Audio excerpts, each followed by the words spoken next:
Today, Matt and I are going to discuss the mystical philosophy of Hermeticism. This philosophy champions the concept of Prisca Theologia, the ancient wisdom believed to be shared by all true spiritual traditions. Proponents think this philosophy represents a universal cosmic truth that transcends the confines of specific religion and culture. Matt, since this is an ancient and enigmatic philosophy, we need to set a good mystical mood for this video. Since you're a soulless AI, can you even do that? Hi John, I'll give it a shot. Can't be any worse than what you would mutter. Let's start with a quick overview of Hermeticism. Veiled in the shimmering sands of ancient Egypt and Greece, Hermeticism whispers secrets of the cosmos in the cryptic murmurs of Hermes Trismegistus, a mythical amalgamation of the Greek god Hermes with the Egyptian god Thoth. It beckons us to unveil the secrets of the universe, not through cold logic, but through intuition and the rediscovery of the divine spark within. The Corpus Hermeticum, the primary codex of Hermeticism, transcends mere philosophy by offering a holistic tapestry of interconnectedness, self-mastery and a path towards divine awareness and enlightenment. From the alchemists and philosophers of the Renaissance to the thinkers of the New Age movement, Hermetic ideas have permeated various fields of human thought and endeavor. Even figures like Carl Jung and Isaac Newton are said to have been inspired by Hermetic concepts. Let's touch upon perhaps the most controversial part of Hermetic thinking, transmuting reality. That means more than just waving a magic wand and casting a spell, right? That's right. At the heart of Hermeticism lies the practice of alchemy, both literal and metaphorical. Just as the ancient alchemists sought to transmute base metals into gold, the Hermetic adept strives to refine their thoughts, emotions, and actions, transforming their lower nature into a state of spiritual enlightenment. This inward journey mirrors the outward world, suggesting that by transforming ourselves, we contribute to the transformation of the universe.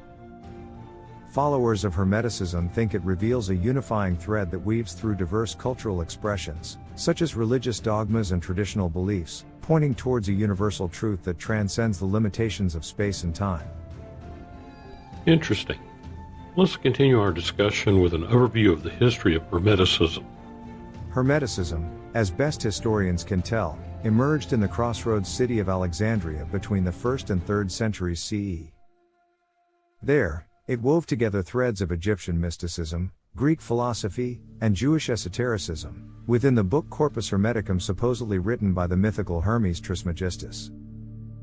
While there has been considerable debate on the origin of these manuscripts over the centuries, most modern scholars have agreed on a date range between 200 and 500 CE. With the decline of the Roman Empire and the rise of the Catholic Church, Hermeticism faded into the shadows since it was associated with black magic and alchemy. Such associations could easily get one burned at the stake, thus keeping this knowledge well hidden, adding to its mystic allure. In the Islamic world, restrictions were less stringent. This led to a work known as the Emerald Tablet appearing in medieval Arabic sources in the early 9th century, forming the foundation for many Islamic and European alchemists. This book contains the catchphrase, "as above, so below," which still remains popular today.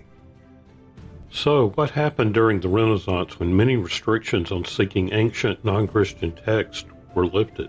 Our old pals from our series on Machiavelli, the Medici, sent out scholars to search monasteries for ancient texts, and one of them came back with Hermetic manuscripts.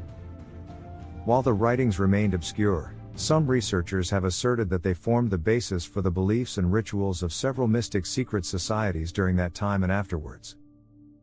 Of course, this has been powerful fodder for conspiracy theorists and fiction writers throughout modern history.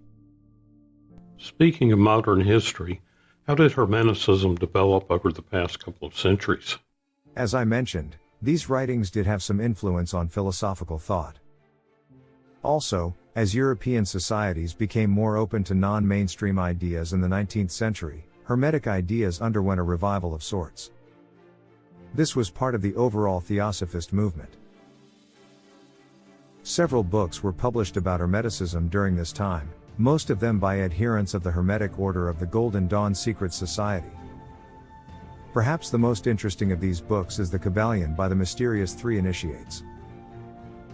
This book, published in 1908, attempted to bring Hermetic concepts into the modern era, and it has remained popular and influential with New Age practitioners.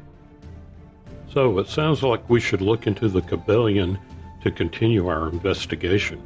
Indeed. The central thesis of the book is that there are 7 Hermetic principles that the philosophy is based upon. Let's go over them briefly, but let's not spoil the whole book.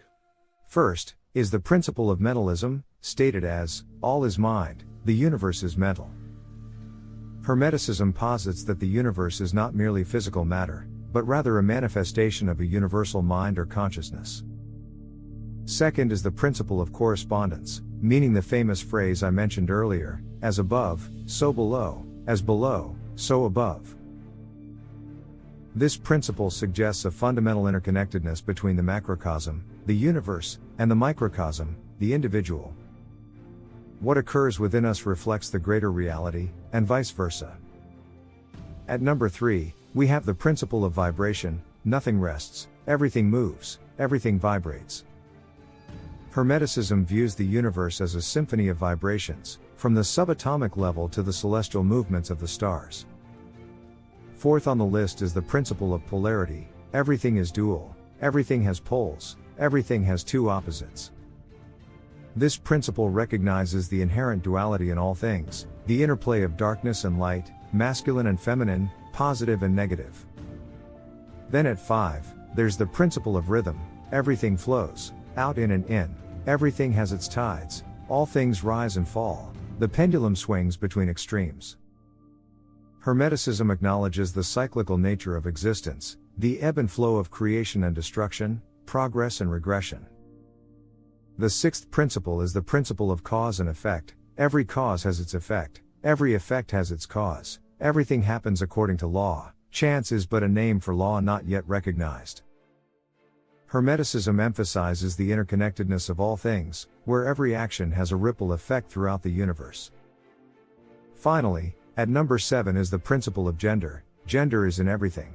Everything has its masculine and feminine principle. Gender manifests on all planes. This principle goes beyond biological sex and recognizes the duality of yin and yang, receptivity and activity, that permeates all aspects of existence. Going through that list, it's easy to see the influence Hermeticism has had on modern thinking, even outside of philosophy. True, I know how much you love those pop culture references. And, this list of 7 concepts has proven fertile ground for not only philosophy but fiction writers as well. John, maybe you should use these ideas to write your science fiction novel. It would be better than your inferior human speaking voice. Ha ha ha. Hilarious, Matt. Remember, I can replace you.